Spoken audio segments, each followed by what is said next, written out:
जैसा कि आप सब जानते हैं, विवेकानंद केंद्र जोधपुर विभाग द्वारा युवा पीडीई वर्कशॉप के अंतर्गत conflict resolution and problem solving विषय पर कार्यशाला रखी गई है। इस पर मुख्य वक्ता के रूप में आदरणीय डॉक्टर दिव्या जोशी हमें कुछ ही देर में मार्गदर्शन प्रदान करेंगे।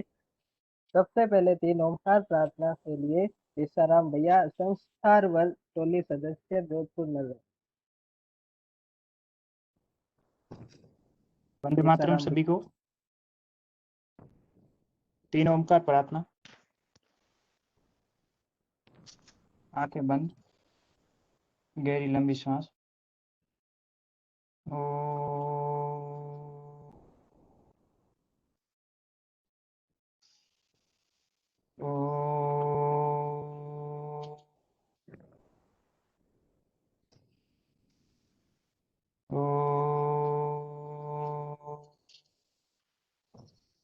ओम सहनावतु सहनौ भुनक्तु सवीर्यं करवावहै तेजस्विनावधीतमस्तु मा विद्विषावहै। ओम शांति शांति शांति। धन्यवाद लीसाराम भैया। रीत के लिए गौरी दीदी, युवा कार्यकर्ता, बीकानेर राजस्थान। गलत मत कदम उठाओ, सोच कर चलो, विचार कर चलो, राह की मुसीबतों को पार कर चलो। गलत मत कदम उठाओ, सोच कर चलो, विचार कर चलो, राह की मुसीबतों को पार कर चलो। हम पे जिम्मेदारियां हैं देश की बड़ी, हमने नहीं बदली चाल है घड़ी घड़ी। आग ले चलो, चिराग ले चलो, ये मस्तियों के रंग भरे फाग ले चलो। गलत मत कदम उठाओ, सोच कर चलो, विचार कर चलो, राह की मुसीबतों को पार कर चलो।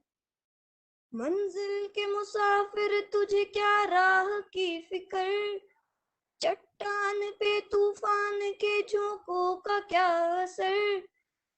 ये कौन आ रहा, अंधेरा छा रहा, ये कौन मंजिलों पे मंजिलें उठा रहा।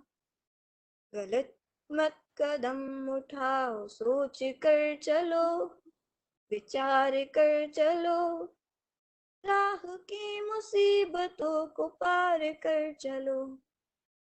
मिलके चलो एक साथ, अब नहीं रुको, बढ़ते चलो एक साथ, अब नहीं थको।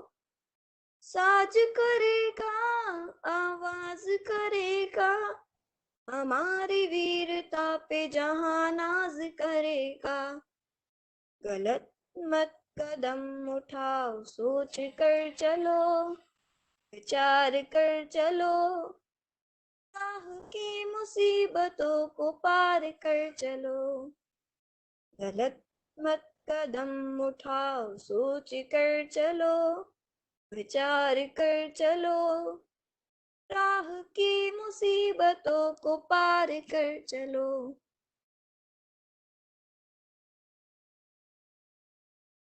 धन्यवाद गौरी दीदी। तेजस्वी पूर्ण विवेक वाणी मलराज भैया, स्वदाय बल प्रमुख, जोधपुर नगर। आज हमारे देश को जिस चीज की आवश्यकता है वो है लोहे की मांसपेशियां और औलाद के स्नायु, प्रचंड इच्छा शक्ति, जिसका अवरोध दुनिया की कोई ताकत न कर सके, जो जगत के गुप्त तथ्यों को भेद सके और जिस उपाय से वो अपने लक्ष्य की पूर्ति करने में समर्थ हो, फिर चाहे समुद्र तल में ही क्यों न जाना पड़े, साक्षात मृत्यु का ही सामना क्यों न करना पड़े। धन्यवाद। धन्यवाद मलराज भैया। मुख्य वक्ता परिचय के लिए सौरभ भैया, शहर व्यवस्था प्रमुख, बीकानेर राजस्थान। वंदे मातरम। आप आदरणीय डॉक्टर दिव्या जोशी एक रचनात्मक लेखक, अनुवादक हैं और पिछले 3 दशकों से अंग्रेजी पढ़ा रही हैं। बिट्स पिलानी से अपने शिक्षण करियर की शुरुआत की और फिर शिक्षा विभाग राजस्थान सरकार में शामिल हो गई। वर्तमान में आप गवर्नमेंट नूगर कॉलेज बीकानेर में एसोसिएट प्रोफेसर के रूप में कार्यरत है। डॉक्टर दिव्या जोशी ने राष्ट्रीय अंतर्राष्ट्रीय स्तर की संगोष्ठियों में कई शोध पत्र प्रस्तुत किए हैं। आपके शोध पत्र, लघु कथाएं एवं कविताएं कई प्रमुख पत्रिकाओं और संकलनों में प्रकाशित हुई है। आप विवेकानंद केंद्र से 2 दशकों से जुड़ी हुई हैं और आप वर्तमान में विवेकानंद केंद्र कन्याकुमारी शाखा बीकानेर की कार्यस्थान संयोजिका है। धन्यवाद। धन्यवाद सौरभ भैया। आदरणीय दिव्या दीदी, आप अनुरोध है। सभी को नमस्कार। आज का जो हमारा वर्कशॉप का टॉपिक है वो है conflict resolution and problem solving, जिसका अगर हम हिंदी में अनुवाद करते हैं तो ये है कि कोई भी किसी भी तरह का अगर संघर्ष हमारे जीवन में है तो उसे हमें उसका रेजोल्यूशन करना है, मतलब उसका निराकरण करना है, और अगर कोई समस्या है तो उसका समाधान करना है। अगर हम गौर से इस टॉपिक के फ्रेमिंग को देखें तो हम देखते हैं कि 2 तरह के शब्दों को पास पास रखकर शायद हमने ये संदेश देने का प्रयास किया है कि अगर कॉन्फ्लिक्ट है तो उसका रेजोल्यूशन है, और अगर प्रॉब्लम है तो उसका सॉल्यूशन है। तो आज की वर्कशॉप या मेरा प्रेजेंटेशन शुरू करने से पहले मैं 2 बातें आपसे शेयर करना चाहती हूँ। एक, आपके नीचे जो चैट बॉक्स और प्रेजेंटेशन वाले जो आइकन्स आते हैं उसमें एक रिएक्शन का बटन होता है, मेरे ख्याल से सभी को मालूम है।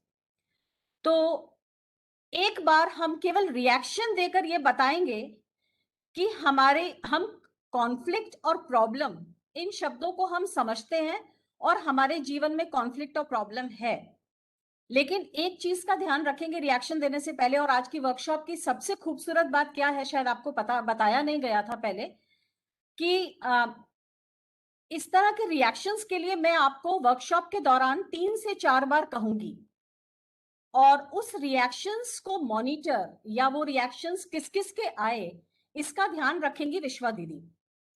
तो उन रिएक्शंस के आधार पर जब हमारी वर्कशॉप या प्रेजेंटेशन एंड होगा तो हम आप लोगों में से एक प्राइजेस हैं हमारे, मतलब एक प्राइज रखा है हमने जिसका नाम है शौर्य सम्मान, और वो शौर्य सम्मान हम उन लोगों को देंगे जिन्होंने 4 रिएक्शंस या 5 रिएक्शंस, जितने भी रिएक्शंस पूछे गए हों, उन रिएक्शंस को बराबर ध्यान से दिया होगा। तो शुरुआत करते हैं आज की वर्कशॉप की बहुत ही पॉजिटिविटी के साथ, और इस आशा के साथ कि अगर हम आज कॉन्फ्लिक्ट रेजोल्यूशन और प्रॉब्लम सॉल्विंग की वर्कशॉप में सब साथ बैठकर कोई चर्चा कर रहे हैं, तो जब इस चर्चा से उठें तो कोई एक प्रॉब्लम तो एटलीस्ट, ज्यादा तो नहीं बट कोई भी एक बहुत बड़ी समस्या हमारे जीवन की या कोई कॉन्फ्लिक्ट हमारे जीवन में हो, उसका निराकरण हम प्रॉपरली कर सकें, या हमें एटलीस्ट एक लाइट दिख जाए, एक रास्ता दिख जाए जिससे हम अपनी समस्या का निराकरण कर सकें। तो प्रेजेंटेशन स्टार्ट करती हूं मैं। विश्वा दीदी, जस्ट मुझे एक बार बता दीजिएगा कि माय प्रेजेंटेशन इज विजिबल।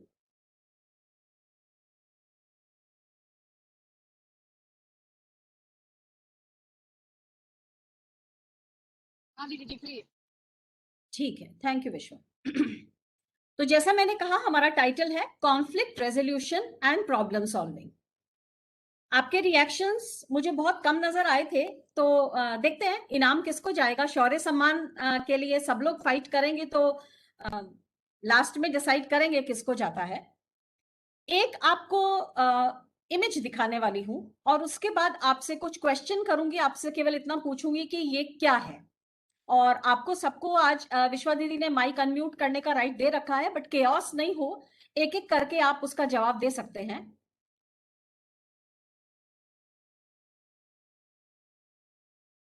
ये एक इमेज है हमारे सामने।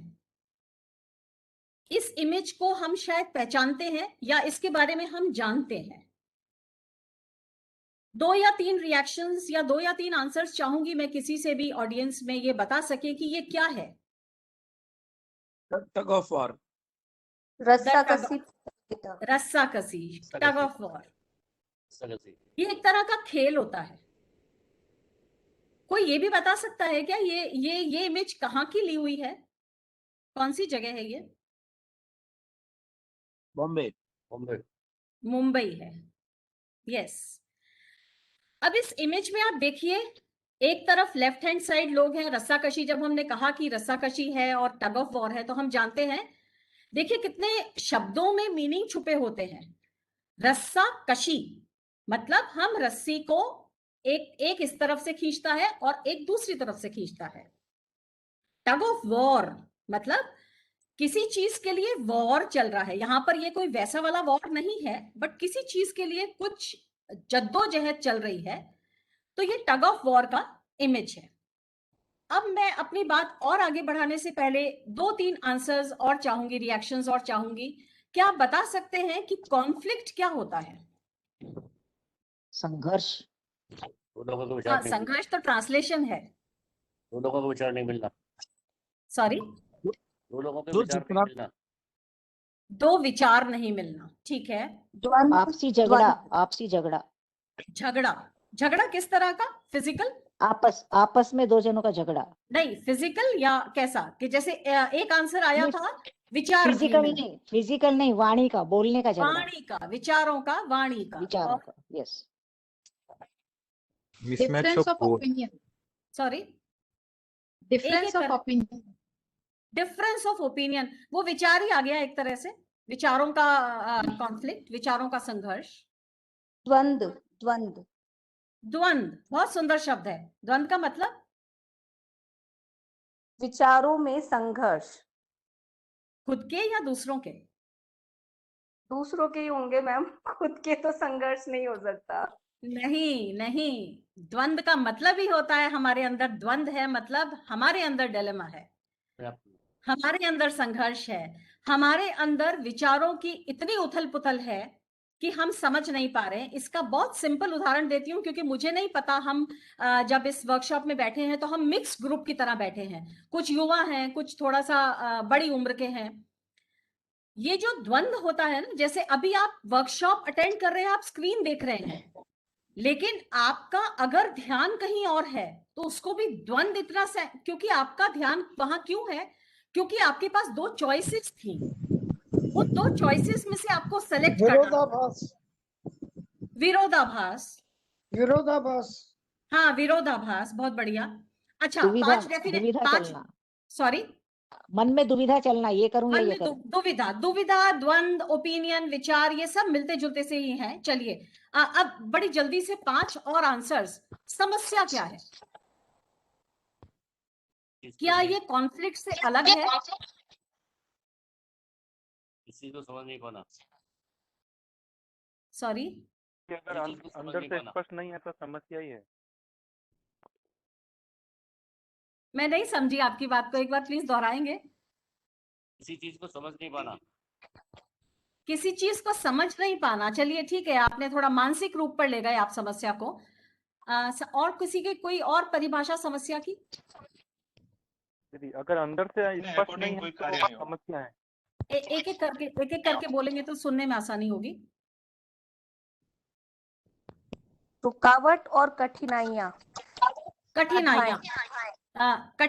खुद की पैदा की हुई या बाहरी? खुद की मैडम, खुद की पैदा करी हुई। सारी खुद की पैदा की हुई, बाहर से कुछ नहीं? बाहर की भी होती है, पर ज्यादा खुद की होती है। बाहर की भी होती है। चलिए, बहुत सुंदर। मनमाफिक परिणाम नहीं आने पर जो है हम उस चीज को स्वीकार नहीं करते, वहां से विरोधाभास शुरू होता है। बिल्कुल, आपने विरोधाभास की बात की, जिसको हम कॉन्फ्लिक्ट कहते हैं। और समस्याओं में मेरे ख्याल से किसी का कुछ माइक वगैरह आप लोग ऑफ करेंगे तो अब हम आगे चलते हैं।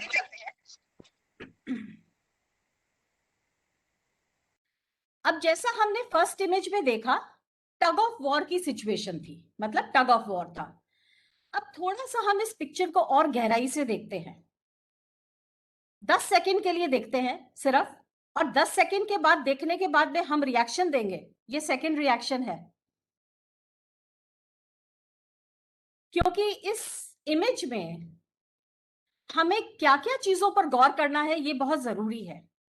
जब हम कहते हैं कि ये इमेज टग ऑफ वॉर की है या रस्साकशी की है, तो हमें पता है कि इसमें दो पार्टीज इन्वॉल्व हैं, मतलब दो पक्ष इसमें इन्वॉल्व हैं, एक लेफ्ट को है एक राइट को है। कुछ बीच की जगह खाली छूट गई है। यहां पर मैं सबकॉन्शियस, अनकॉन्शियस और कॉन्शियस माइंड की बात बहुत ज्यादा डिटेल में नहीं करूंगी, क्योंकि फिर वो साइकोलॉजिकल एनालिसिस हो जाएगा। दो पक्ष आपस में रस्साकशी कर रहे हैं जीतने के लिए, किसी चीज को जीतने के लिए। यहां पर रिएक्शन चाहूंगी, सही है, मैंने सही कहा? यस मैडम, सही है। रिएक्शन से मतलब है मेरा कि आप उसमें जो इमोजी या वो रिएक्शन वाला बना है उसको देंगे, क्योंकि शौर्य सम्मान के लिए हम सब लड़ रहे हैं ना। चलिए, अब मैं मेरा इंटरप्रिटेशन बताती हूँ। जब मैं इस इमेज को देखती हूँ, आपने 10 सेकंड सोचा होगा, आपके दिमाग में क्या आया होगा मुझे नहीं पता, बट मेरा इंटरप्रिटेशन ये है, मैं इसको इस तरह से देखती हूँ। एक तरफ जीवन है और एक तरफ हम हैं, और हम अगर बहुत ध्यान से मनन करेंगे और विचार करेंगे तो हम ये देखते हैं कि हमारा पूरा जीवन, हमने जितना भी अब तक जिया है, हमने इस रस्साकशी की तरह ही जिया है। कोई एक चीज प्राप्त करने के लिए रस्सी को खींचा है, कोई एक चीज को ठीक करने के लिए रस्सी को खींचा है, कोई एक संबंध को ठीक करने के लिए रस्सी को खींचा है, या कई बार सिर्फ आनंद के लिए खींचा है, या कई बार किसी अपने आप को पावरफुल दिखाने के लिए खींचा है। तो ये जो रस्साकशी है, लाइफ और अस, इसको हम कॉन्फ्लिक्ट कहते हैं। और ये जब बहुत ज्यादा कॉम्प्लिकेटेड हो जाता है, खेल नहीं रह जाता जब ये, तो इसे प्रॉब्लम कह देते हैं। देखिए, दोनों बहुत जुड़ी हुई शब्द हैं, बहुत जुड़ी हुई टर्मिनोलॉजीज हैं, इसीलिए मैंने दोनों को साथ में लिया है। उसके डिफरेंस पर भी हम आएंगे कि प्रॉब्लम में और कॉन्फ्लिक्ट में क्या डिफरेंस है, और कौन सा ज्यादा हानिकारक है, और कौन से को ज्यादा पहले रिजॉल्व करना चाहिए और किसका सॉल्यूशन बाद में करना चाहिए। तो ये रस्साकशी क्या है, जीवन और हमारा। अब आप देखिए, जीवन और हमारे बीच की रस्साकशी की जब हम बात करते हैं ना, तो हमारे जीवन में इसको पहले थोड़ा सा और समझाती हूं। अब इस रस्साकशी के खेल में बैलेंस बनाने के लिए हमें क्या चीज चाहिए होती है? अगर हम टेक्निकली इस खेल को देखें तो इसमें दो चीजों की जरूरत होती है। दो चीजों की जरूरत मतलब स्टैटिक फ्रिक्शन और रिदम। अब देखिए, थोड़ा सा समझाती हूं इसको। रस्साकशी का खेल केवल मसल पावर का खेल नहीं है, ये एक टेक्निकल स्पोर्ट है, मतलब एक इसमें तकनीक जुड़ी हुई होती है। क्योंकि इस खेल में क्या होता है कि एक ड्राइवर होता है, ड्राइवर का मतलब जो भी रेफरी होता है या ड्राइवर होता है, वो क्या करने की कोशिश करता है कि जो टीम का, दोनों तरफ की टीमों का जो ट्रैक्शन पावर होता है ना, उसको हार्मोनाइज करने की कोशिश करता है। और वो ड्राइवर क्या करता है, बार बार इशारे करता है या उनको बताता है कि आपको कैसे खींचना है, मतलब हैंग कैसे करना है। इसकी टर्मिनोलॉजी है हैंगिंग। और जो स्टैटिक फ्रिक्शन होता है उसको भी बनाने का प्रयास करता है। स्टैटिक फ्रिक्शन से मेरा मतलब है, हम सब जमीन पर खड़े हैं क्योंकि ग्रेविटेशनल पुल हमें जमीन पर खड़े होने पर मजबूर करता है। हम हवा में नहीं उड़ते हैं, हम जमीन पर हैं। जमीन पर क्यों है? क्योंकि जो ग्रेविटेशनल फोर्स है वो हमें नीचे की तरफ खींचता है। ग्रेविटेशनल फोर्स को यहाँ सिंबॉलिकली हम वेट या ताकत या फ्रिक्शन कहते हैं। उसको हम स्टैटिक फ्रिक्शन क्यों कहते हैं? क्योंकि देखिए, इस चीज में दो चीजों का तारतम्य बहुत जरूरी है, दो चीजों में हार्मनी बहुत जरूरी है। आप जितनी फोर्स से अपना पैर दबाएंगे जमीन पर या घास में दबाएंगे या मिट्टी में दबाएंगे, और जितना टैक्टफुली इस हार्मनी को बनाने की कोशिश करेंगे, रिदम से बनाने की कोशिश करेंगे, उस पर डिपेंड करता है कि आप इस खेल को किस दिशा में ले जाएंगे और खेल कौन जीतेगा। मैं थोड़ा सा और डिटेल में शायद जब आऊंगी तो आपको बहुत इंटरेस्टिंग लगेगा ये इंटरप्रिटेशन। अब जैसा हमने शुरुआत में देखा कि आप लोगों ने कॉन्फ्लिक्ट की बहुत सारी परिभाषाएं दी, मैंने आप लोगों की परिभाषाओं को ही इसमें जोड़ा है। और ये जो नीचे दो साइन बनाए हैं, इससे इस पे रिएक्शन और आएगा एक बार बाद में, इस तरह के रिएक्शंस आप देते हैं। कॉन्फ्लिक्ट का मतलब है किसी भी तरह का झगड़ा, बैटल। चाइना और इंडिया का जो झगड़ा है, जो डोकलाम में होता है या बॉर्डर पर होता है, कॉन्फ्लिक्ट है वो, लेकिन वो आर्म्ड कॉन्फ्लिक्ट है, मतलब हथियारों की वजह से या कोई पॉलिटिकल कॉन्फ्लिक्ट जिसको हम कहते हैं। कॉम्पिटिटिव या अपोजिंग एक्शन, आप किसी भी प्रतियोगिता में, किसी भी खेल में जब फाइट करते हैं एक स्पिरिट के साथ में, कंपटीशन के साथ में, और अब आप जब इन कंपैटिबल्स हैं तो वो एक कॉन्फ्लिक्ट अराइज होता है, मतलब एक संघर्ष की स्थिति उत्पन्न होती है। उसके बाद में डाइवर्जेंट आइडियाज, जैसे आपने सबने कहा, आइडियाज, विरोध, विचारों का, इंटरेस्ट का विरोध। कई बार क्या होता है कि हमारे इंटरेस्ट टकराने लगते हैं, मैं कुछ और चाह रहा हूं। कई बार क्या होता है, इंटरेस्ट का मतलब विरोधाभास है, मैं कुछ और चाह रहा हूं, आप कुछ और चाह रहे हैं, तो कॉन्फ्लिक्ट होगा। मैं कुछ और बात कहना चाह रहा हूं या मैं कुछ और उम्मीद कर रहा हूं, आप कुछ और कर रहे हैं, तो क्लैश ऑफ इंटरेस्ट होगा। या प्रिंसिपल्स का, इसको और डिटेल में हम आगे लेंगे।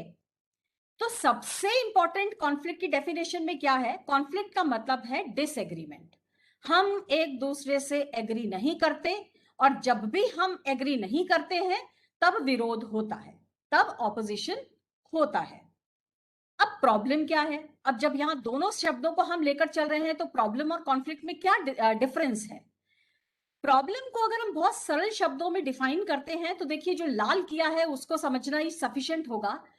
कोई भी एक डिफिकल्ट सिचुएशन, मतलब कोई भी हमारे जीवन में कोई एक ऐसी परिस्थिति आ गई, यहां पर प्रॉब्लम का जो फोकस रहता है वो एक्सटर्नल ज्यादा है, इंटरनल नहीं है। मतलब बाहर से कोई परिस्थिति ऐसी आ गई, जैसे कोविड आ गया अभी, और कोविड की वजह से हमारी परीक्षाएं पोस्टपोन हो गई, कोविड की वजह से हमारी बहुत सारी चीजों का लॉस हो गया, तो ये डिफिकल्ट सिचुएशन है। अब हम सबने फाइट करना सीखा, इस कोरोना से या कोविड से हमने फाइट करना सीखा, क्योंकि ये पैंडेमिक था, महामारी थी। कोई भी ऐसी डिफिकल्ट सिचुएशन, वो एक्सीडेंट हो जाता है कई बार हमारा, और हम 15 दिन तक हमारी फ्रैक्चर हो जाता है और हम बिस्तर पर हैं, वो भी प्रॉब्लम है हमारे लिए। कोई मिसअंडरस्टैंडिंग हो जाती है, वो भी प्रॉब्लम है। कहने का मतलब है, प्रॉब्लम को हम इन दो शब्दों से डिफाइन करते हैं, कोई भी ऐसी चीज जो कि हमारे लिए अनवेलकम है, मतलब जिसको हम चाहते नहीं है कि हमारे जीवन में आए। यहां पर मैं रिएक्शन चाहूंगी, हमें से कोई भी नहीं चाहता कि हमारे जीवन में समस्याएं आए, राइट? हम नहीं चाहते हमारे जीवन में समस्याएं आए, ठीक है। कॉन्फ्लिक्ट जो है, एक तरफ कॉन्फ्लिक्ट को जब हम डिफाइन करते हैं तो वो डिसएग्रीमेंट होता है, आर्ग्यूमेंट होता है। लेकिन प्रॉब्लम क्या है? एक केवल एक सिचुएशन है जो हमें पसंद नहीं है और हमने चाहा नहीं था, अनवेलकम है, मतलब हमने नहीं चाहा था, अचानक से आ गई है। कॉन्फ्लिक्ट में क्या होता है? दो या दो पार्टीज इन्वॉल्व होती हैं, लेकिन जब हमारा इंटरनल द्वंद्व होता है उसमें भी दो पार्टीज इन्वॉल्व होती हैं। जब मेरे पास आंसर्स आ रहे थे तो आपने कहा द्वंद्व तो बाहरी होता है, द्वंद्व जब अंदर का होता है ना, तो दो पार्टीज नहीं, हजारों पार्टीज लड़ती हैं अंदर, हजारों विचार लड़ते हैं। कॉन्फ्लिक्ट का मतलब है कोई भी क्लैश, लेकिन प्रॉब्लम का मतलब है कोई भी डिफिकल्टी। अब देखिए, क्लैश और डिफिकल्टी में अंतर है। Difficulty is easier to handle, difficulty को आसान होता है हैंडल करना, लेकिन डिसएग्रीमेंट को मुश्किल होता है हैंडल करना। मतलब मैं ये कहना चाह रही हूं कि प्रॉब्लम हमेशा इजियर होती है हैंडल करने के लिए, कॉन्फ्लिक्ट हमेशा डिफिकल्ट होता है, क्योंकि कॉन्फ्लिक्ट एक ऐसी चीज है जो हमारे साथ बहुत लंबे समय तक चलती है। कई बार हमें रियलाइज नहीं होता है, पूरा पूरा जीवन हम कॉन्फ्लिक्ट में निकाल देते हैं, विरोधाभास में निकाल देते हैं। खुद से विरोध, बाहरी एनवायरनमेंट से विरोध, समाज से विरोध, पॉलिटिकल विरोध, सोशल विरोध, स्पिरिचुअल विरोध, इस चीज में हम पूरा जीवन निकाल देते हैं। और प्रॉब्लम्स जो हैं वो बहुत जल्दी सॉल्व की जा सकती है, प्रॉब्लम कभी लंबी नहीं चलती है, इसीलिए प्रॉब्लम्स को हम एक्सटर्नल फैक्टर से जोड़ करके देखते हैं। अब एक और प्रश्न है, फटाफट रिएक्शन चाहूंगी, और अगर आप बोलना चाहें तो बोलेंगे। क्या आज की कंडीशन में, आप थोड़ा सा बोल के भी बता सकते हैं, क्योंकि लास्ट में जब हम क्वेश्चन आंसर लेंगे तो शायद इन्हीं प्रश्नों पर या आपकी कोई क्वेरीज इन्हीं बातों से रिलेटेड होगी। क्या हम स्ट्रेस्ड हैं, क्या हम परप्लेक्स्ड हैं, क्या हम अनहैप्पी हैं या कंफ्यूज्ड हैं? अगर आप इनमें से कुछ भी हैं तो मैं चाहूंगी 2 या 3 लोग थोड़ा सा अपना रिएक्शन शेयर करें। और अगर कोई कह रहा है मैं कुछ भी नहीं हूं, ना मैं कंफ्यूज्ड हूं, ना मैं परप्लेक्स्ड हूं, ना मैं अनहैप्पी हूं, तो बहुत अच्छी बात है, तो बहुत ही संसार अच्छी में बात सुख है। और दर्पण की मुख होता है, दिखता नहीं कोई नहीं। एक बार नहीं दीदी, दोबारा हम बोलिए, कंफ्यूज और स्ट्रेस तो रहते ही हैं। रहते ही हैं, कंफ्यूज एंड स्ट्रेस जिसने दोनों चीजें रहती हैं। यस बिल्कुल रहते हैं। जिसने नथिंग लिखा है ना, उनको हैट्स ऑफ, शौर्य सम्मान के लिए पूरे दावेदार हैं वो। राइट। क्योंकि अनहैप्पी होना और स्ट्रेस्ड होना, परप्लेक्स्ड होना, कंफ्यूज्ड होना बहुत आम बात है, और इसमें कोई शर्म नहीं अगर हम ये कहें कि हम ऐसा हैं। शर्म इस बात में है कि हम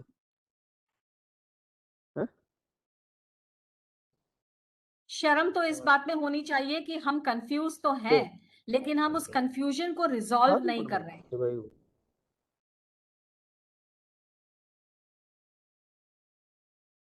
चलिए, क्या चीज है, ये आंसर नहीं देना है आपको, मुझे अपने आप को आंसर देना है। क्या चीज है जो आपको परप्लेक्स कर रही है या पास्ट में किया जिसने? क्या चीज है जो आपको कई बार स्ट्रेस देती है? क्योंकि देखिए, किसी भी वर्कशॉप या इस तरह के कोई भी सेशंस में सारे आंसर्स हमें खुद को देने होते हैं। ये हम जितना ईमानदारी से देते हैं, हम उतने ही जल्दी अपने समस्या से बाहर आते हैं। अगर हम नाखुश हैं तो हम किस चीज से नाखुश हैं आज, और हम कंफ्यूज्ड हैं तो क्यों हैं? उसका बहुत सिंपल कारण है कि आपका जीवन आपका है, तो ये आपको ही मालूम है कि व्हाट इज बॉदरिंग यू, आपको क्या चीज बॉदर कर रही है, व्हाई, आपको वो चीज बॉदर क्यों कर रही है, ये मंथन भी हमें खुद ही करना है। और तीसरा आंसर, हाउ, अगर हमें बॉदर कर रही है तो उससे बाहर आने का तरीका क्या है? अब जिसने भी ना कहा है कि मेरे जीवन में कोई कंफ्यूजन, कोई परप्लेक्सनेस और अनहैप्पीनेस नहीं है, वो शायद इस बॉक्स का कोई लेना देना नहीं है उनसे।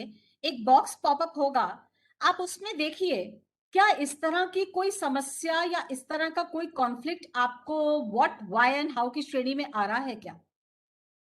मैं इसको पढ़ूंगी नहीं, क्योंकि आप खुद पढ़िए, इसको पढ़कर रिएक्शन दीजिए। केवल मैं समझ जाऊंगी कि आपने पढ़ करके अगर रिएक्शन दिया है, इसका मतलब इनमें से कोई ऐसी चीज है जो आपको कंफ्यूज कर रही है, अनहैप्पी कर रही है, आपके लाइफ में कॉन्फ्लिक्ट पैदा कर रही है, आपकी लाइफ में प्रॉब्लम का कारण बनी हुई है।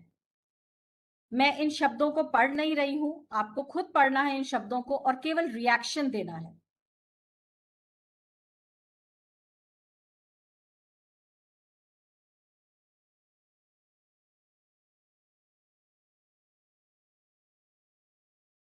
चलिए, काफी 8-9 रिएक्शंस आ गए हैं। इसका मतलब इन चीजों में से कोई ना कोई चीज परेशान कर रही है। जब हम लास्ट में सत्र के प्रश्नोत्तर पर आएंगे तो डिस्कस करेंगे कि इनमें से अगर कोई समस्या या कॉन्फ्लिक्ट ऐसा है जिसका कोई समाधान हम निकाल सकते हैं, तो जरूर प्रयास करेंगे। अब आते हैं कॉन्फ्लिक्ट या प्रॉब्लम के टाइप्स क्या होते हैं। अब देखिए, सबसे पहला कॉन्फ्लिक्ट का टाइप है सोशल, जिसको हम सोशल कहते हैं, जिसको हम इंटरपर्सनल कॉन्फ्लिक्ट कहते हैं। मैन एंड मैन के बीच का, मतलब व्यक्ति और व्यक्ति के बीच का। आप परिवार में हैं तो आपके रिलेशनशिप के बीच का कॉन्फ्लिक्ट, जैसे महाभारत के युद्ध में जो कौरव और पांडव थे वो दोनों भाई थे, तो वो उनका सोशल कॉन्फ्लिक्ट था वो, क्योंकि भाई भाई को नहीं मारना चाह रहा था। जब अर्जुन ने कृष्ण भगवान ने जब अर्जुन को गीता सुनाई है, तो वो कॉन्फ्लिक्ट सोशल कारण से उत्पन्न हुआ था, इंटरपर्सनल था, लेकिन देखिए उसका स्वरूप कितना बदल गया था। फिर है पर्सनल कॉन्फ्लिक्ट, जो आपके खुद के अंदर होता है, इंट्रापर्सनल। आपके खुद के अंदर एक द्वंद्व चलता है। अभी आप वर्कशॉप में बैठे हैं, या बैठू नहीं बैठू, एक जरूरी कॉल करना था, अभी वो वाला काम ज्यादा जरूरी है, पहले वो कर लेता हूं। अभी करियर ज्यादा इंपॉर्टेंट है, समाज सेवा में नहीं लगता हूं। अभी राष्ट्र निर्माण बाद में करूंगा, 2 साल रुक कर करूंगा, क्योंकि राष्ट्र निर्माण का अभी समय नहीं आया है, अभी तो मैंने मेरा करियर ही नहीं बनाया है। अभी मैं मेरी घर की परेशानियों से निपट जाऊं, उसके बाद में आगे बढ़ूंगा। इस तरह के बहुत सारे पर्सनल कॉन्फ्लिक्ट्स जो हमारे अंदर चलते हैं, चॉइसेस से उत्पन्न होते हैं, natural. Conflict with the environment, देखिए मैं चाहूंगी कि आप इस चीज को थोड़ा सा गौर से समझने की कोशिश करिए। वातावरण से या एनवायरमेंट से हमारा क्या कॉन्फ्लिक्ट हो सकता है? कोई बता सकता है क्या?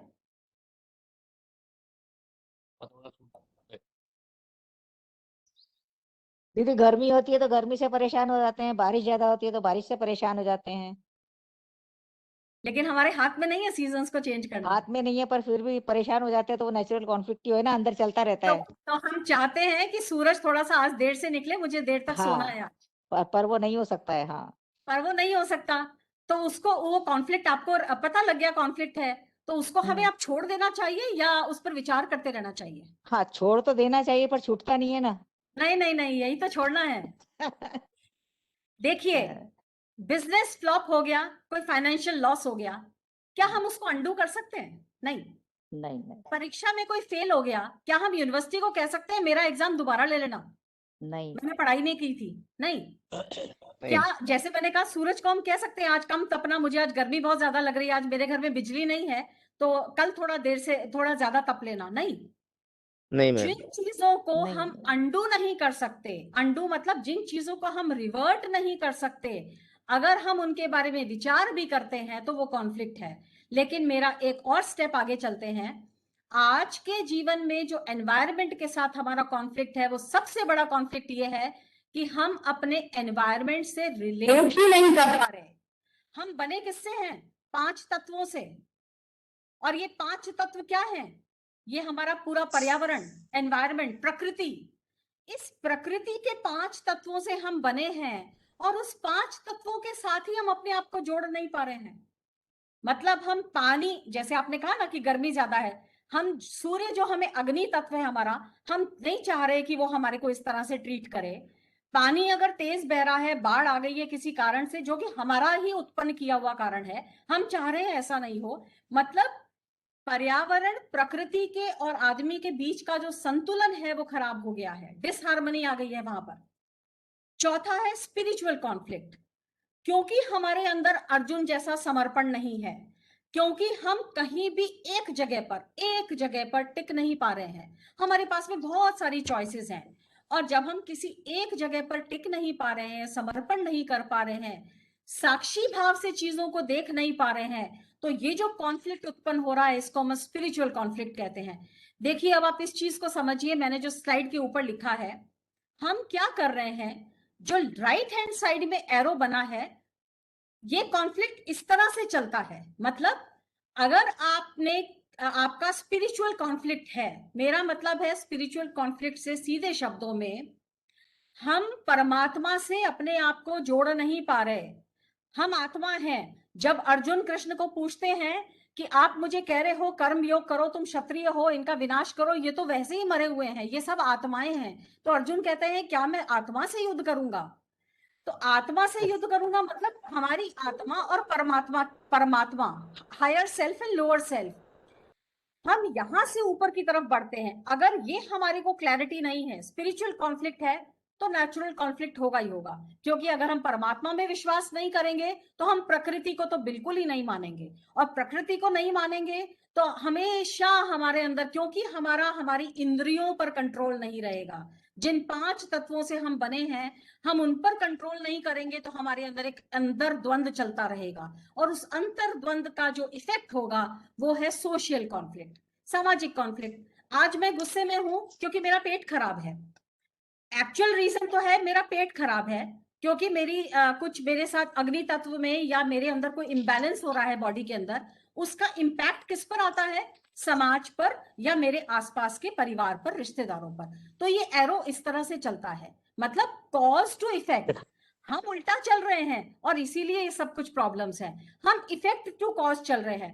कॉज तो है स्पिरिचुअल कॉन्फ्लिक्ट, और हम स्टार्ट ही सोशल से हो रहे हैं। मतलब स्पिरिचुअल कॉन्फ्लिक्ट का परिणाम है सोशल कॉन्फ्लिक्ट।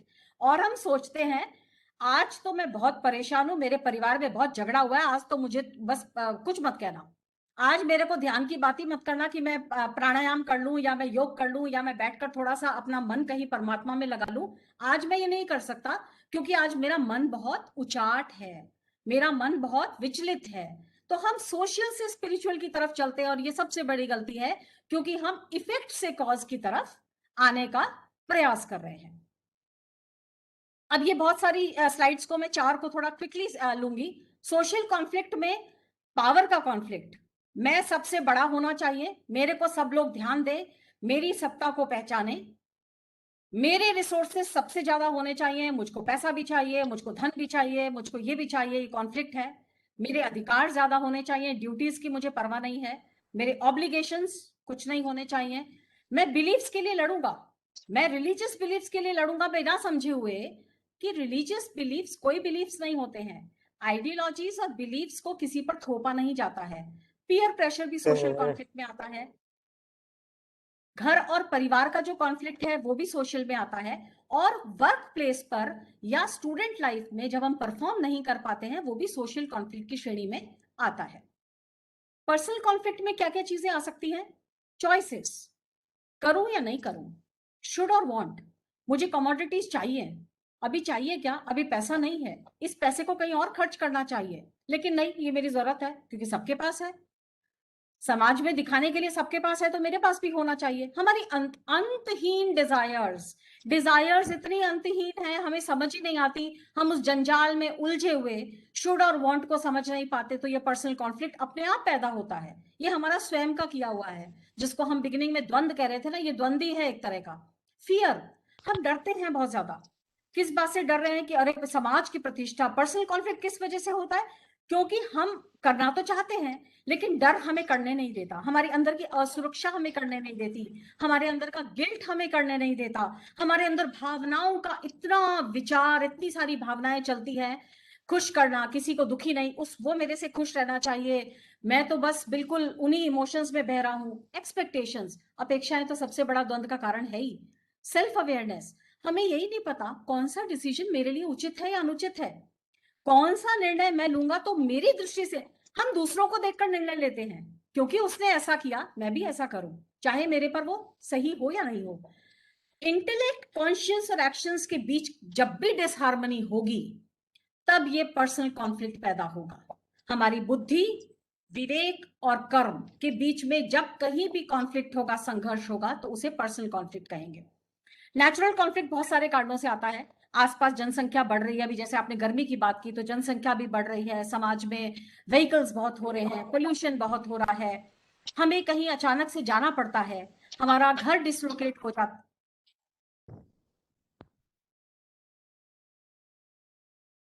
हमारे घर में कहीं कोई डिसलोकेशन हो जाता है, कोई मूवमेंट हो जाता है, हमारा कहीं जाना है। क्लाइमेट चेंज की वजह से नेचुरल कॉन्फ्लिक्ट पैदा होता है। पॉलिटिकल, हमारे आसपास जो भी पॉलिटिकल घटनाएं हो रही है उस वजह से भी कॉन्फ्लिक्ट पैदा होता है। हमारी, जैसा मैंने कहा, क्वालिटीज ऑफ द 5 एलिमेंट्स, हम उन क्वालिटीज को रिटेन नहीं कर पा रहे। 5 तत्वों की जो क्वालिटीज है, हम अगर अपने अंदर आत्मसात कर ले तो हमारे अंदर कोई कॉन्फ्लिक्ट, नेचुरल कॉन्फ्लिक्ट होगा ही नहीं। बीमारी को भी हम नेचुरल कॉन्फ्लिक्ट में लाते हैं। और एनवायरमेंटल कॉन्फ्लिक्ट, मतलब पर्यावरण से जुड़ी हुई जितनी भी चीजें हैं। ये जिनका भी माइक थोड़ा सा खुला है, मेरी रिक्वेस्ट है आप प्लीज अनम्यूट कर लें क्योंकि मुझे बार बार ऐसा लगता है आप कुछ कहना चाह रहे हैं।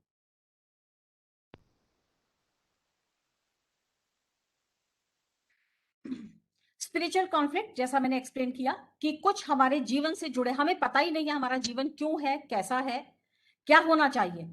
तो जो यूनिवर्सल रिलेटेडनेस है वहां पर, एब्सोल्यूट वननेस के साथ में, उस ईश्वर के साथ, वो हमारे अंदर एक द्वंद पैदा करती है।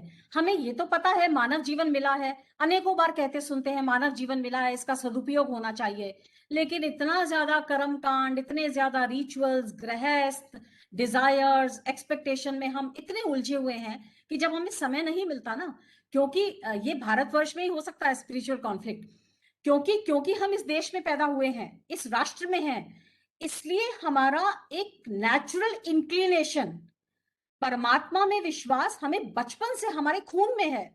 उस परमात्मा में, परमात्मा कोई भी हो सकता है यहाँ पर, उस परमात्मा में अविश्वास तो नहीं कर रहे हैं हम, लेकिन उस तरह का कार्य भी नहीं कर पा रहे हैं, उस तरह का जीवन यापन भी नहीं कर पा रहे हैं। तो न चाहते हुए भी अननोइंग, देखिए ये कॉन्फ्लिक्ट बहुत अननोइंग कॉन्फ्लिक्ट है। आप कहेंगे नहीं मेरे अंदर कोई द्वंद नहीं है, लेकिन हमें समझ ही नहीं आता कब ये हमारे दिमाग में इतना जाले की तरह बुनने लगता है कि इस कॉन्फ्लिक्ट से फिर हम धीरे धीरे, और हम जब उल्टा चलना सीख जाएंगे ना, स्पिरिचुअल कॉन्फ्लिक्ट से हम सोशल कॉन्फ्लिक्ट को सॉल्व करना शुरू करेंगे ना, तो आप देखिए इतना आनंद आता है। सब कुछ ईश्वर पर छोड़ दिया, समर्पण भाव से, साक्षी भाव से सब कुछ तुझे दे दिया, अच्छा है तो तेरा, बुरा है तो तेरा, उस दिन कर लिया, तो वो सोशल कॉन्फ्लिक्ट को सॉल्व करने में भी एक अलग तरह का आनंद आएगा। चलिए अब फटाफट आगे बढ़ते हैं, 10 मिनट का समय है केवल मेरे पास में। हमने ऐसा कहते सुना है कि जीवन जो है वो एक कहानी है, जैसे हम कहते हैं ना रंगमंच के पात्र हैं सब, हम यहाँ आए हैं, अपना अपना रोल निभा करके चले जाएंगे। अब मुझे रिएक्शंस मतलब थोड़ा सा माइक अनम्यूट करके आप मुझे रिएक्शंस देकर बता दें या चैट बॉक्स में लिख दें। कोई भी ऐसी कहानी क्या आपने सुनी है? कहानी से मेरा मतलब है जीवन रूपी कहानी भी और एक नेचुरल छोटी मोटी दादी नानी की कहानी भी, जिसमें कहीं कोई कॉन्फ्लिक्ट नहीं हो। देखिए अब मैं बताती हूँ क्या कहना चाह रही हूं मैं। एक था राजा एक थी रानी, दोनों मर गए, खत्म कहानी। तो एक था राजा एक थी रानी शुरू हुआ, बिगिनिंग है, दोनों मर गए, मतलब बीच का कोई जीवन होगा जिसमें जद्दोजहद होगी, स्ट्रगल होगा, कॉन्फ्लिक्ट होगा, लास्ट का अंत क्या हुआ? खत्म हो गई कहानी। कोई एक ऐसी कहानी जिसमें हम जब कभी कोई कहानियां पढ़ते हैं ना, तो आपने नोटिस किया होगा कि जिस कहानी में बहुत ज्यादा मतलब जिसको कहना चाहिए कॉन्फ्लिक्ट होता है, कैटास्ट्रॉफी होती है, क्लाइमेक्स होता है, हम उसको हमें बहुत रोमांचित करती हैं वो। मतलब जिसमें ऐसा होता है ना कि वहां गए, फिर एडवेंचर हुआ, फिर उसके साथ में प्रॉब्लम्स आ गई, फिर वो लड़ा उन प्रॉब्लम से, और लड़ने के बाद में फिर उसने जीत हासिल की, तो हमें एक आनंद आता है। एक बिगिनिंग होता है और उसका अंत जब बहुत भला होता है तो वी गेट सो हैप्पी, है ना। तो there is no story without a conflict. तो इसका मतलब जीवन भी ऐसा ही है, जीवन बिना कॉन्फ्लिक्ट और प्रॉब्लम के हो ही नहीं सकता। अब यहाँ पर 2 ऊंट देने के पीछे कारण क्या है, मैं जल्दी से 1 मिनट में आपको एक कहानी सुनाती हूँ। एक बार ऊंटों का काफिला, 100 ऊंटों का काफिला रेगिस्तान से गुजर रहा था कि अचानक से मौसम खराब हो गया। मौसम खराब हुआ तो उन्होंने थोड़ा सा आगे चलकर एक सराय में शरण ली, और सराय मालिक से पूछा कि हमारे ऊंट हैं 100 हमारे साथ, तो इन्हें बांधना है, आज की रात हम यहीं पर बिताएंगे। सराय वाले मालिक ने उनको जगह दे दी रहने के लिए। अब उन्होंने ऊंटों को बांध दिया, बांधना शुरू किया, तो पता लगा कि 99 ऊंटों की तो खूंटियां थी। खूंटी से बांधते हैं ऊंट को, खूंटी जमीन में गाड़ी और रस्सी से बांध करके ऊंट को बिठा दिया और कहा सो जाओ, लेकिन एक खूंटी कम पड़ रही थी। तो काफिले के मालिक ने जाकर सराय मालिक से पूछा कि क्या एक खूंटी मिलेगी ऊंट को बांधने के लिए? तो उसने कहा ऐसा करो, जाओ ऊंट को बांध दो। तो बोले किससे बांधू, खूंटी चाहिए मुझे। कि नहीं, जाओ इसको बांध दो। अरे भाई खूंटी से बांधूंगा, बांधू किससे, रस्सी भी नहीं है, खूंटी भी नहीं है। तो उसने कहा ऐसा करो, जाओ उस ऊंट को बिठाओ बाकी ऊंटों के पास, और रस्सी और खूंटी बांधने का नाटक करो, और ऊंट को कहो सो जाओ, वो सो जाएगा। अरे ऐसे कैसे कह दूं, ऊंट भाग जाएगा रात को, कहीं और इधर उधर हो जाएगा। बोला आप करके देखो। और वो काफिले का मालिक जाता है वहां पे और खूंटी को एक जिसको कहते हैं प्रिटेंशन, ऐसी नाटक करता है कि खूंटी को गाड़ा है, फिर रस्सी को बांधा है, और ऊंट को बांध देता है। ऊंट सो जाता है। सुबह जब वो उठता है तो उसको काफिले के मालिक को बड़ा आश्चर्य होता है कि बिना खूंटी के बंध गया ये। सारे ऊंटों को खोल करके जब जाने लगते हैं, उस ऊंट को उठाने लगते हैं, तो ऊंट खड़ा नहीं होता। वो वापस सराय मालिक के पास जाता है कि अरे भाई ऐसी कौन सी खूंटी दे दी, वो ऊंट खड़ा नहीं हो रहा। तो बोले ऊंट खूंटी खोलो तो सही।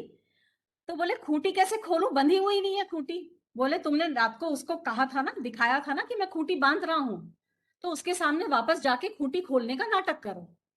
ऐसा काफिले के मालिक ने किया और ऊंट फट से खड़ा हो गया और ऊंट चल पड़ा। अब आप देखिए इस कहानी को कहने के पीछे मेरा क्या उद्देश्य है कि इसमें कॉन्फ्लिक्ट भी है, इसमें हमारी प्रॉब्लम्स के कारण भी हैं, कॉजेस क्या हैं हमारी प्रॉब्लम के। हम सब अपने आप को ऐसी खूंटियों से बांधे हुए हैं जो खूंटियां एग्जिस्ट ही नहीं करती। वो कॉन्फ्लिक्ट आराम से रेजोल्यूशन हो सकता है उसका, लेकिन हमने जबरदस्ती उसको कॉन्फ्लिक्ट बना रखा है, हमने जबरदस्ती उसको प्रॉब्लम बना रखा है। जैसे यहां पर जब मौसम खराब हुआ तो हम इसको नेचुरल कॉन्फ्लिक्ट कह सकते हैं। यहाँ पर जब सराय और काफिले के मालिक का आर्ग्यूमेंट हुआ तो हम इसको सोशल कॉन्फ्लिक्ट कह सकते हैं। यहाँ पर जो उसने बांधने का भी, कैसे बांधूं, खूंटी नहीं है, जबरदस्ती कैसे बांधूं, वो उसके अंदर का द्वंद था, हो पाएगा नहीं हो पाएगा। और लास्ट का जो लेसन उसको मिला कि बिना खूंटी के ऊंट को बांधा और बिना खूंटी के ऊंट को उठा भी लिया, वो विचार था, वो ऐसा विचार जो कि स्पिरिचुअल कॉन्फ्लिक्ट को दूर करता है। हमारे अंदर किसी भी तरह के स्पिरिचुअल कॉन्फ्लिक्ट को दूर करने के लिए ये कहानी मुझे बहुत सुंदर लगी थी, इसलिए मैंने आपसे शेयर किया। यहाँ पर फिर से रिएक्शन चाहूंगी, आगे बढ़ते हैं। रिएक्शन देंगे तभी शौर्य सम्मान के हकदार होंगे। चलिए अब बात करते हैं, थोड़ा जल्दी ही करना पड़ेगा मुझे। कॉन्फ्लिक्ट अगर हमारे जीवन में है तो उसको कैसे रिजॉल्व किया जाए, उन्हीं 3 प्रश्नों पर वापस चलते हैं। What is bothering you, what is going to happen. सबसे पहले तो ये सोचिए मुझे क्या चीज तंग कर रही है। अगर मैं इसका समाधान नहीं करता हूं या कर लेता हूं तो इसका परिणाम क्या होगा, उस पर विचार करिए। क्योंकि आप देखिए जैसे ही आपने परिणाम पर विचार किया वो आपका बहुत बड़ा स्टेप होता है, आप सॉल्यूशन के रास्ते पर बढ़ जाते हैं। कुछ लोग ऐसे प्रॉब्लम है प्रॉब्लम है प्रॉब्लम है, बहुत प्रॉब्लम है जीवन में। अरे प्रॉब्लम है बट इसका परिणाम तो सोचो। कुछ लोग जब परिणाम सोचने लगते हैं उनके जीवन की समस्याएं वहीं खत्म हो जाती है। तो इस चित्र को देखकर आपको क्या नजर आता है?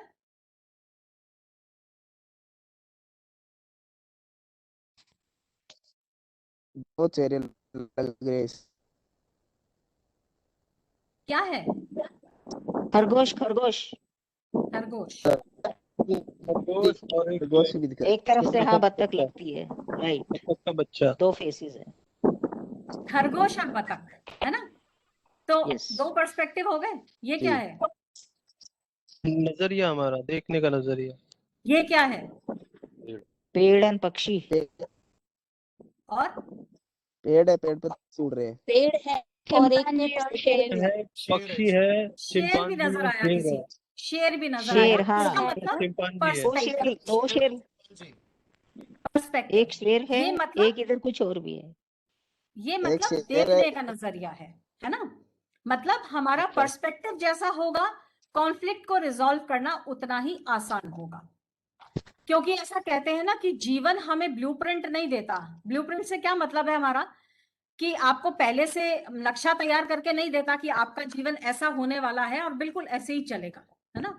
अनएक्सपेक्टेड है लाइफ, तो अनप्रिडिक्टेबल है, कभी कुछ ही हो जाता है। क्वेश्चंस, रिडल्स, प्रॉब्लम्स बहुत है हमारे जीवन में, और इन दोनों को बैलेंस करने के लिए मैं वापस से अपनी फर्स्ट स्लाइड पर आती हूँ।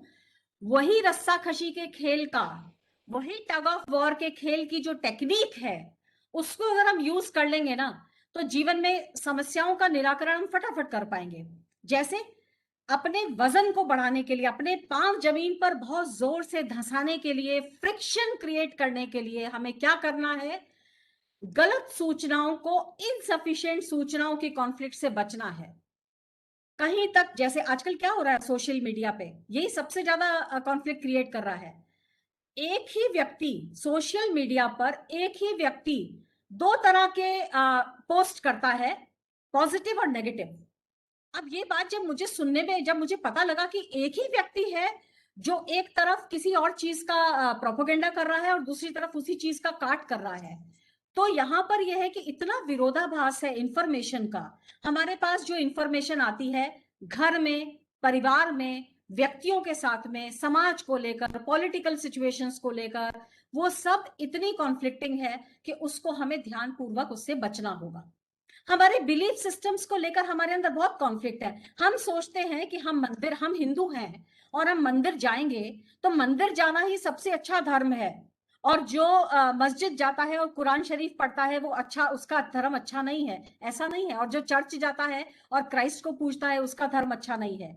हम बिलीफ सिस्टम्स को थोपने का प्रयास ना करें, अपने बिलीफ सिस्टम पर इतना भरोसा करें कि उसको अपनी तरह से चलाएं। इंटरेस्ट के कॉन्फ्लिक्ट क्या है, क्या आया था और क्या लेकर जाएंगे। आज जो धन माया, करोड़ों रुपए इकट्ठे करके भी जब इंसान मरता है तो ना तो वो करोड़ों रुपए साथ जाते हैं ना कुछ और साथ जाता है। तो किस चीज की लड़ाई, किस चीज का? रिसोर्सेज का कॉन्फ्लिक्ट, पैसे का कॉन्फ्लिक्ट, जरूरतों का कॉन्फ्लिक्ट, नीड्स का, डिजायर्स का। रिलेशनशिप में बात आधी सुनते हैं, आधी सुनते नहीं हैं, आधी कहते हैं, आधी कहते नहीं हैं, आधा सच बोलते हैं, आधा झूठ बोलते हैं। तो इतना पुअर कम्युनिकेशन है और इतने हमने अपने पूर्वाग्रह बना रखे हैं व्यक्ति को लेकर कि वो रिलेशनशिप्स में दरार डालते हैं, गांठें डालते हैं, और एक बार एक गांठ डली, दूसरी गांठ डली, तीसरी गांठ डली, फिर उसको खोलना बहुत मुश्किल हो जाता है। वर्क प्लेस पर और समाज में ऑप्रेसिव, हर व्यक्ति ये चाहता है कि मैं पावरफुल हो जाऊं, दूसरे को दबा लूं, दूसरे पर शासन कर लूं, दूसरा मेरी विचार माने, मैंने जो कहा है उसे ही सच माने। इस कॉन्फ्लिक्ट को हमें अवॉइड करना है। और रिदम कहां से आएगा हमारे जीवन में? पर्सनैलिटी को इंप्रूव करने से रिदम आता है। कैसे?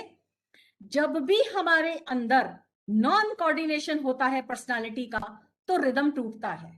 तो पहले तो 5 तत्वों का रिदम अच्छा बनाइए बॉडी में। योग मतलब योग में शरीर करिए, शरीर भी और मन भी। शरीर से भी योग में होइए, मन से भी योग में होइए, स्थिति प्रज्ञ वाली सिचुएशन में आइए जहां बहुत ज्यादा फर्क ना हो, क्योंकि अगर हमारी बॉडी खुश है, पर्सनैलिटी और मन अच्छा है, अगर हमारा माइंड पर कंट्रोल है, तो रिदम अच्छा होगा। सांस का भी एक रिदम है ना? सांस का रिदम है तो जीवन का भी एक रिदम है। उस रिदम को ही हमें सहेजना है, हमारे पास्ट एक्सपीरियंसेस को सहेजना है, हमारे पूर्वाग्रहों से छुटकारा पाना है। किसी भी तरह का कोई कंफ्यूजन, कोई डिलेमा है, या हमें किसी बात का अज्ञान है, तो उस अज्ञान को दूर करके, इसमें शर्म की बात नहीं है, किसी से पूछ करके अगर अज्ञान दूर होता है तो रिदम को बनाया जा सकता है। तो ये बैलेंस ही क्रिएट करना है हमें, और इस बैलेंस को क्रिएट करने का हमारे पास में, हम तो बहुत प्राउड फील करना चाहिए हमें कि हम भारत में पैदा हुए हैं, और जहां पर भगवत गीता जैसा एक ऐसा ग्रंथ है जो मेरे ख्याल से दुनिया का एक यूनिक मैनेजमेंट ग्रंथ है। लाइफ स्किल्स को अगर सीखना है तो भगवत गीता ही अगर किसी ने ठीक से समझ लिया ना, तो उसे और कहीं कुछ पढ़ने की जरूरत नहीं है। सोशल कोलैबोरेशन सिखाती है गीता, समाज में किस तरह से रहना है। अगर द्रौपदी को कृष्ण ने कहा कि तुम प्रतिशोध लेना चाह रही हो, लेकिन ये प्रतिशोध तुम्हारे लिए नहीं है, ये प्रतिशोध लार्जर इंटरेस्ट के लिए है, बड़े सामाजिक हित के लिए अगर ये निर्णय लेना है कि समाज में स्त्रियों का अपमान इस तरह से ना हो। गीता हमें सेल्फ कंट्रोल सिखाती है, गीता हमें अपने एनवायरनमेंट से रिलेट करना सिखाती है, और गीता हमें परमात्मा से जोड़ती है। अब चलिए लास्ट के कुछ क्विक नॉकआउट स्ट्रैटेजीज, जो मुझे लगा, जैसा मुझे समझ में आता है। जब कभी प्रॉब्लम हो तो सबसे पहले क्या करिए? एक्सेप्ट करिए कि कुछ मुझे परेशान कर रहा है। मैं फिर से उन लोगों की तरफ पर्सनली नाम लेके तो मैं नहीं जानती, बट अगर कोई व्यक्ति ये कह रहा है कि मैं बहुत खुश हूं, या मैं कंफ्यूजन में नहीं हूं, या मेरे अंदर कोई विरोधाभास नहीं है, तो विचार करिए, क्योंकि विरोधाभास नहीं होता है, दिखता नहीं है, उसके कुछ साइंस होते हैं। अगर हमारा शरीर परेशान है ना, तो हमारे अंदर कॉन्फ्लिक्ट है।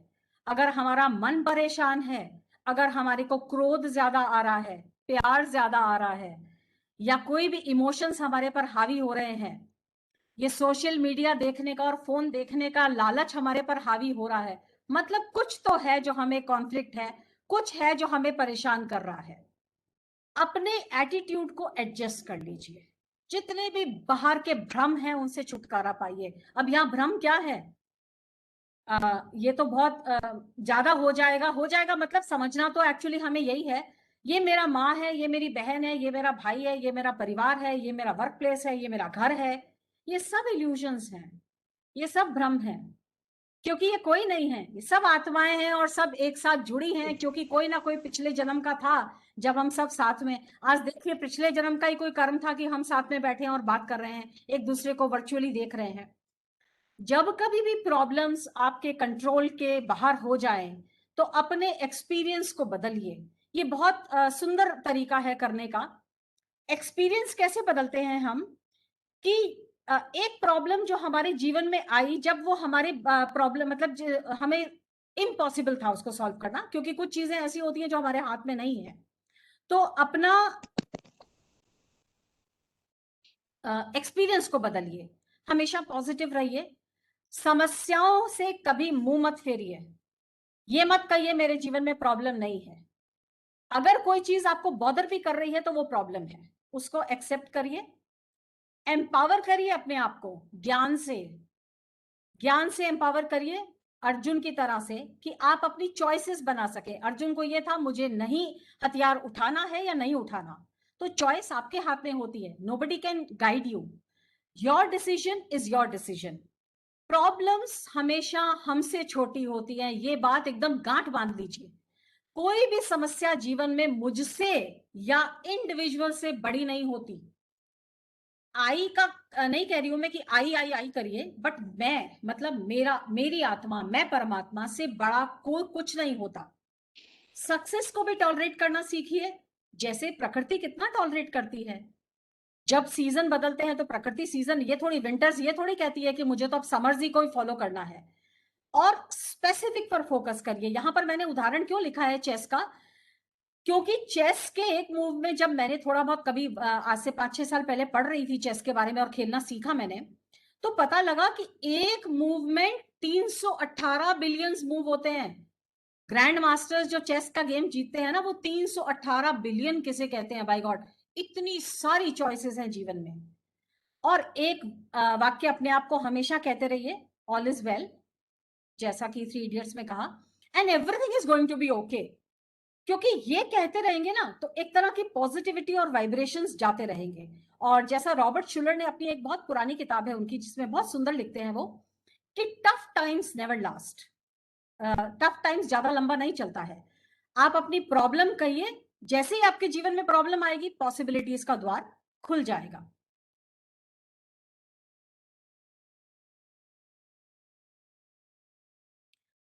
विश्वा दीदी। हाँ दीदी। क्या मैं 2 से 3 मिनट ज्यादा ले सकती हूँ क्या? हाँ जी हाँ जी दीदी। गलत तो है लेकिन फिर भी ये लास्ट के 2 पॉइंट्स पे चलेंगे हम, बाकी सब छोड़ रही हूँ। क्रिएट जो एक जिसको कहते हैं ना नॉकआउट स्ट्रेटेजी है। आज मेरे जीवन में समस्याएं हैं, मैं इसको दूर कैसे करूं? कोई मुझसे पूछे तो मैं कहूं अपने आप की अपनी थिंकिंग को क्रिटिकल बनाइए।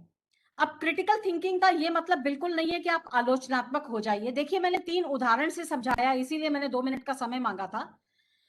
विवेकानंद केंद्र में एक बहुत अच्छा कॉन्सेप्ट और एक बहुत नियमित प्रकल्प है विवेकानंद केंद्र का, स्वाध्याय वर्ग।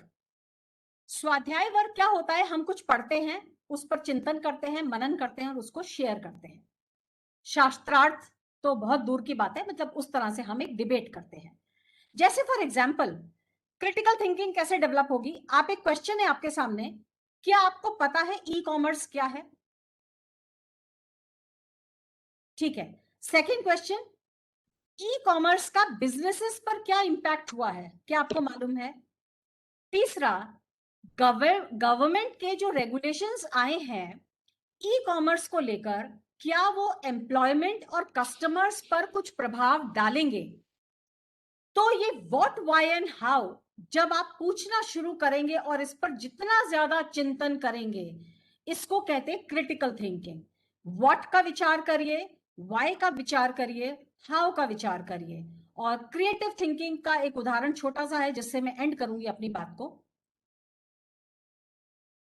जिसको हम 18th कैमल कहते हैं। स्क्रीन पर आपके 3 लाइंस आ रही होंगी, थोड़ा सा जल्दी से पढ़ते हैं। एक व्यक्ति थे जिनके पास में 17 ऊंट थे, और उनकी जब मृत्यु होती है तो उनकी जब वसीयत पढ़ी जाती है तो वसीयत में ये लिखा होता है, हो सकता है आप लोगों में से कई लोगों ने ये कहानी सुनी भी हो। तो उसमें लिखा होता है कि जो मेरा सबसे बड़ा बेटा है उसको आधे मिलने चाहिए कैमल्स, और बीच वाले बेटे को 1/3 मिलना चाहिए, और यंगेस्ट को 1/9 मिलना चाहिए। क्या कोई बता सकता है इसको कैसे 17 को कैसे बांट सकते हैं इन 3 में? जिसने कहानी पढ़ी है वो ना बताएं। कहानी पढ़ी है, कहानी पढ़ी है वो ना बताएं, क्योंकि वो तो फिर पता है।